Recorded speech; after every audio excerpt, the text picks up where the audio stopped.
Hello everyone, this is Sanjeev and I welcome you all to the legal sticks law school.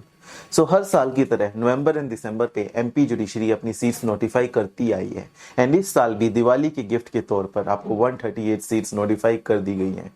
तो 138 seats जिसका exam 14 जनवरी को prelims का है। तो इस पर्टिकुलर एग्जाम को कैसे प्रिपेयर किया जाए, किस तरीके से इस एग्जाम को देखना है एंड सबसे मेन चीज प्रिपरेशन कैसे करनी है, तो इसको ध्यान में रखते हुए ये वीडियो आपके लिए बहुत इंपॉर्टेंट हो सकती है।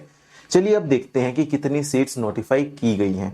तो सबसे पहले ये देखिए, टोटल 138 सीट्स हैं जिसमें अनारक्षित कैटेगरी जो कि अनरिजर्व्ड कैटेगरी कहते हैं उसके लिए 31 सीट्स हैं प्लस 17 जो कि बैकलॉग है। ठीक है, कितनी होगी तो 48 सीट्स हैं हमारी अनरिजर्व्ड कैटेगरी के लिए। फिर उसके बाद SC ST देन अन्य पिछड़ा वर्ग, तो इस सबको मिलाकर टोटल सीट्स हैं 138। बट द थिंग इज, डर तो लग ही रहा होगा कि 138 ही सीट्स हैं इस बार, पहले 150 160 अबव भी आई हैं। तो इससे डरने की बात नहीं है, आपको तो एक ही सीट चाहिए, ज़्यादा तो नहीं चाहिए ना। एक सीट के लिए लड़ाई है ये पूरी। तो इस लड़ाई को लड़ने के लिए सबसे मेन चीज़ है कि हमें फोकस किस चीज़ पर करना है। पहले हम ये देखते हैं कि एग्जाम कब कब है, उसका पैटर्न क्या क्या होने वाला है, उसको ध्यान में देखते हुए ये देखिए वीडियो। नेक्स्ट, सो देखो एमपी एग्जाम की नोटिफिकेशन 17 को हुई है, ठीक है, और इसकी जो लास्ट डेट ऑफ एप्लीकेशन है वो है 18 दिसंबर एंड इसका जो प्रीलिम्स का एग्जामिनेशन है वो है 14 जनवरी को। दैट मीन्स अभी से सिर्फ और सिर्फ आपको हार्डली 2 मंथ्स मिले हैं। इन 2 मंथ्स में 150 मार्क्स का जो प्रीलिम्स का पेपर है उसको कैसे फोकस करना है, कैसे पढ़ोगे, ये सबसे इंपॉर्टेंट चीज़ है। फिर उसके बाद मेंस की डेट भी बता दिए पहले, जो कि 30 मार्च है। देखिए सबसे इंपॉर्टेंट चीज़ है, मेंस का भी पता है हमें 30 मार्च है। तो ध्यान में रखते हुए कि प्रीलिम्स और मेंस की तैयारी कैसे करनी है, ये वीडियो आपको एक्सप्लेन करेगी ये चीज़ें। ठीक है, आप देखो आगे दैट इसमें 3 पैटर्न है, 3 स्टेजेस का एग्जाम होगा। सबसे पहले प्रीलिम्स जिसकी डेट्स पहले ही पता है हमें 18 दिसंबर, देन मेंस इसकी भी डेट पहले से ही पता है 30 मार्च, राइट। अब पढ़ना है, पढ़ना तो पड़ेगा, कोई और चांस है नहीं। Then interview. अब ये 3 स्टेजेस में सबसे पहले प्रीलिम्स की बात करते हैं। प्रीलिम्स आपकी नोटिफिकेशन चेक करिए कि आपका समझने की पावर कितनी है एंड आप कितना याद कर पा रहे हो उस पर्टिकुलर एक्ट को। सेकेंडली आपकी मेंस के स्टेज जिसमें 4 एग्जाम होने वाले हैं, ये स्पेसिफिकली आपके एनालिटिकल स्किल्स को जज करेंगे कि आप एनालाइज कैसे करते हो एंड आप अपना एग्जाम कैसे लिख पा रहे हो सब्जेक्टिव पेपर। एंड इंटरव्यू आपकी पर्सनैलिटी को चेक करने के लिए कि आपकी पर्सनैलिटी कैसे है, क्या आप जज बनने लायक हो या नहीं हो। अगर आप ये तीनों स्टेज क्वालिफाई कर लेते हो तभी और तभी आप जज की कैटेगरी में आते हो या जज बन पाओगे। ठीक है, नाउ आप देखते हैं कि प्रीलिम्स भी एग्जाम में क्या सिलेबस आता है।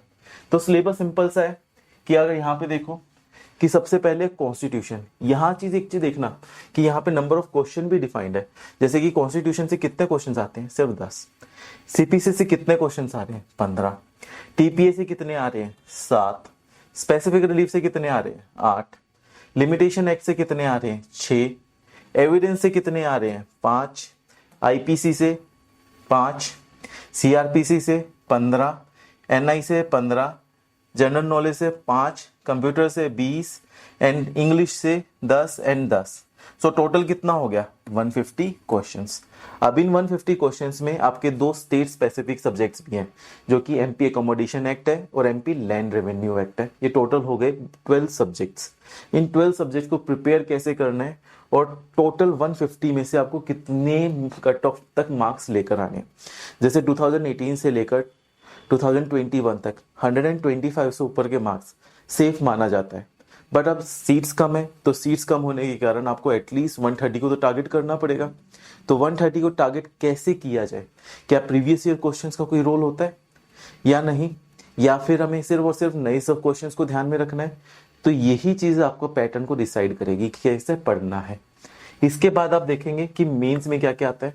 तो मेंस में 4 पेपर होने वाले हैं। पहला सिविल लॉ एंड प्रोसीजर, दूसरा एसे एंड प्रिसाइज राइटिंग, तीसरा local law and criminal law and चौथा जजमेंट राइटिंग। फिर उसके बाद आपकी एलिजिबिलिटी चेक की जाएगी। देखिए आप एग्जाम दे पा रहे हो या नहीं, ये तो सबसे मेन चीज है।